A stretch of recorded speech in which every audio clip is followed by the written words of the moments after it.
अस्सलाम वालेकुम। आज हम हिकायत उस्मानी की जो बुक है उसका चैप्टर नंबर 90 पढ़ेंगे। 090 90 नंबर। इसका उन्वान है वाटर टैंक। तो चलें पहले इसका मतन पढ़ लेते हैं, उसके बाद इस पर थोड़ी बहुत बात करते हैं।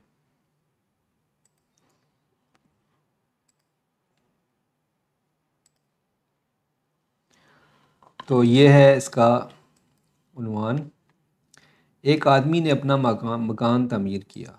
मकान को पानी की सप्लाई देने के लिए एक अंडरग्राउंड वाटर टैंक बनाया जिसमें बल्दिया की सप्लाई का पानी स्टोर होगा। इसके अलावा एक टैंक पानी स्टोर करने के लिए मकान की छत पर बनाया गया। अंडरग्राउंड वाटर टैंक से पानी को पंप के ज़रिए छत वाले वाटर टैंक में चढ़ाया जाएगा और फिर इस ऊपर वाले टैंक से पानी पाइपों के ज़रिए घर के किचन, वाशरूम्स और दूसरी ज़रूरियात की जगहों पर पहुंचेगा। घर के मालिक ने इंजीनियर से काफ़ी बहस की कि नीचे वाला अंडरग्राउंड टैंक ही काफ़ी था, वो घर को पानी सप्लाई कर सके। ऐसे में ऊपर छत वाली टैंक की क्या ज़रूरत है। इंजीनियर ने इसे बताया कि अगरचे नीचे वाले टैंक में पानी मौजूद होगा, लेकिन जब तक पंप से ऊपर तक नहीं चढ़ाया पानी को ऊपर न चढ़ाया जाए और फिर छत वाले टैंक से नीचे न उतारा जाए, तब तक घर की वाटर लाइंस इस घर को पानी की फराहमी यकीनी नहीं बना सकती। इशारा, किसी इंसान को पोटेंशियल जब तक नीचे से ऊपर बुलंद ना होगा तब तक मतलूबा नताइज या नतीजा फराहम नहीं कर सकते करती। मादी और रूहानी दोनों दुनियाएं इसी उसूल पर चलती हैं। किसी इंसान की सलाहियत जब तक नीचे से ऊपर उठकर बुलंद ना हो तब तक मतलूबा नताइज फराहम नहीं करती। मादी और रूहानी दुनिया इसी उसूल पर चलती हैं। इसके अंदर हमें ये नज़र आ रहा है कि ये अंडरग्राउंड वाटर टैंक है, ये वो मोटर लगी हुई है पानी वाली, और ये ऊपर वाला टैंकर है। तो ये घर पता नहीं किसका है, मलिक साहब का ही है शायद ये घर। तो ये जो चैप्टर है इसके अंदर मलिक साहब ने जो कॉन्सेप्ट बयान किया है वो ये है कि जब तक नीचे से इंसान ऊपर ना उठे उस वक्त तक उसको अपना पोटेंशियल रियलाइज़ नहीं होता।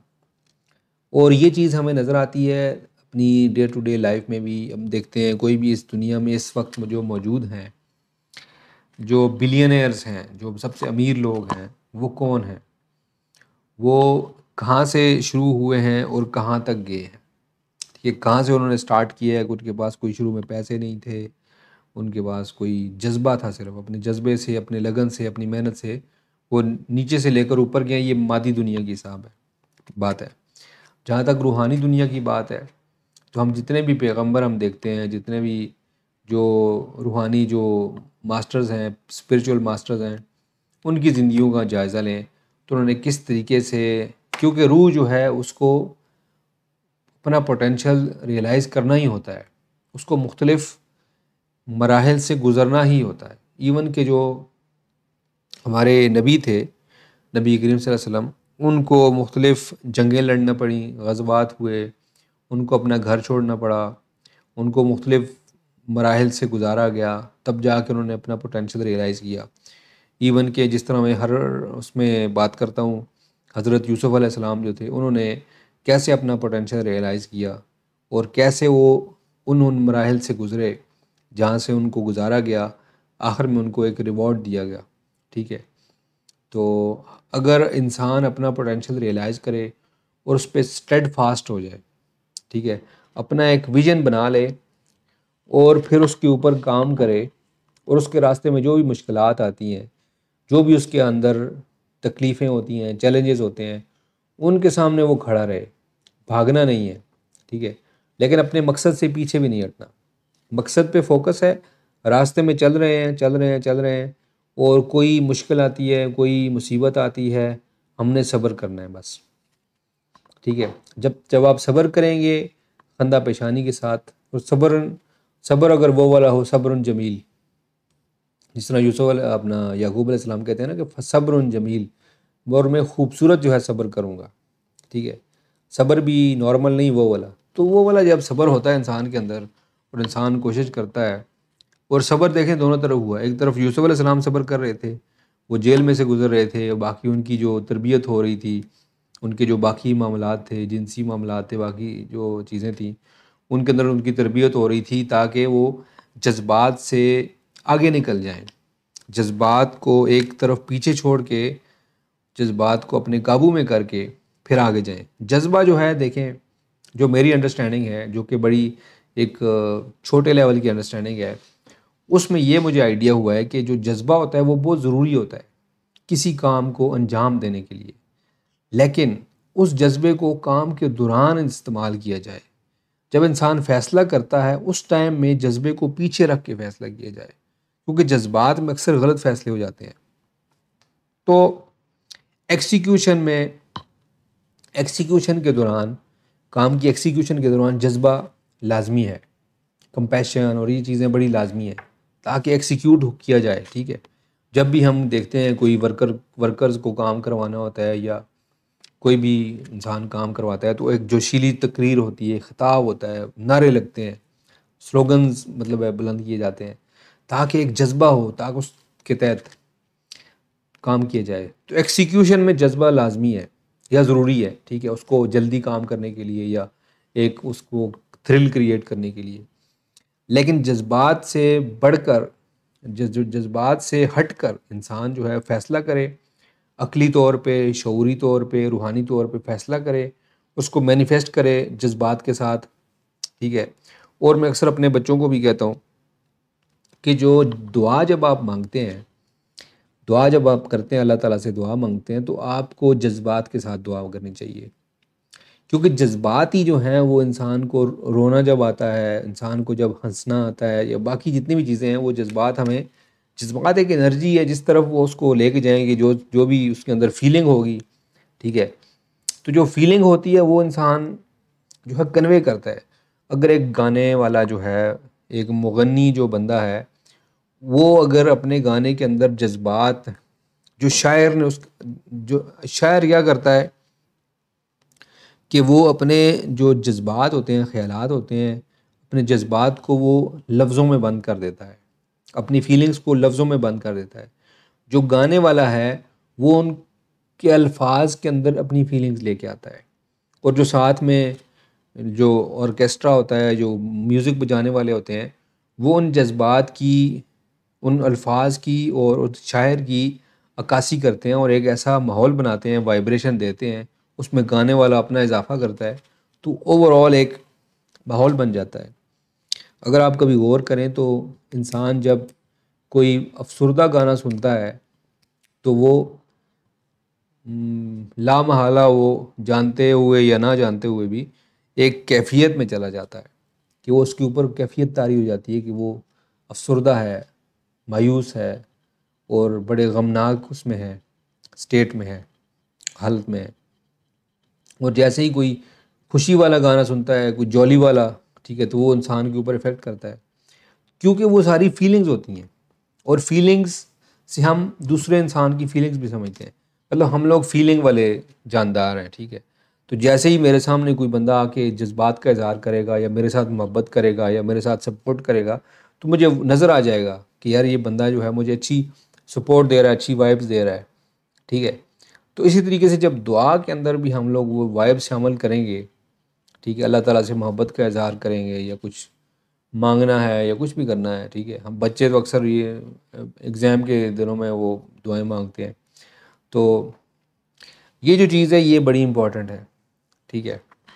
और एक जो टॉपिक है उससे तो मैं हट ही गया, जो वाटर टैंक का टॉपिक था, इससे मुझे एक अल्लामा इकबाल का शेर याद आता है। पता नहीं उनका शेर है या नहीं, लेकिन उनसे मंसूब है और हमारे स्कूल में लिखा हुआ था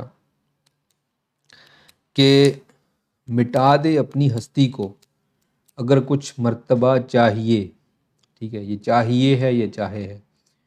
मिटा दे अपनी हस्ती को अगर कुछ मर्तबा चाहे, कि दाना खाक में मिलकर गुलो गुलजार होता है, कि जो दाना है जिसने फल देना है बाद में जाके, जिसको दुनिया के अपनी कुर्बानी दे के, अपनी ज़ात की कुर्बानी दे के उसमें से एक ऐसा फल फूटता है कि जिससे बाकी नशोनुमा होती है, ज़मीन के हुस्न में भी इजाफ़ा होता है, और जो खाने वाले हैं उसका दाना भी खाते हैं, और जो उसका बाकी मांदा हिस्सा होता है उससे वो जानवर भी इस्तेमाल करते हैं।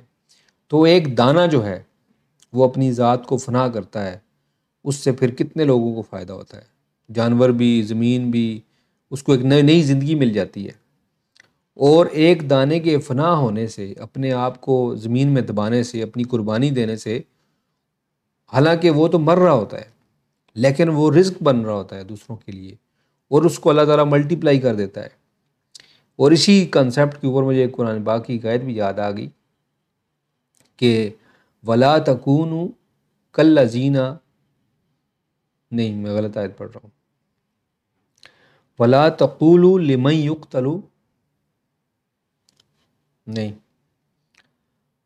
मुझे आयत याद नहीं है, ठीक है, वला तक़ूलू लिमन युक़तलू फ़ी सबिलिल्लाहि अमवात बल अहयाहुम वलाकिन ला तशऊरून, कि जो अल्लाह ताला के रास्ते में लोग मर जाते हैं, जो अपनी ज़ात को फना कर देते हैं, उसको तुम मुर्दा ना कहो, ठीक है, बल अहयाहुम, मतलब वो तो ज़िंदा है, इंद रब्बिहिम यरज़ुकून, और उनको अपने रब के पास से खाना भी मिलता है, ठीक है।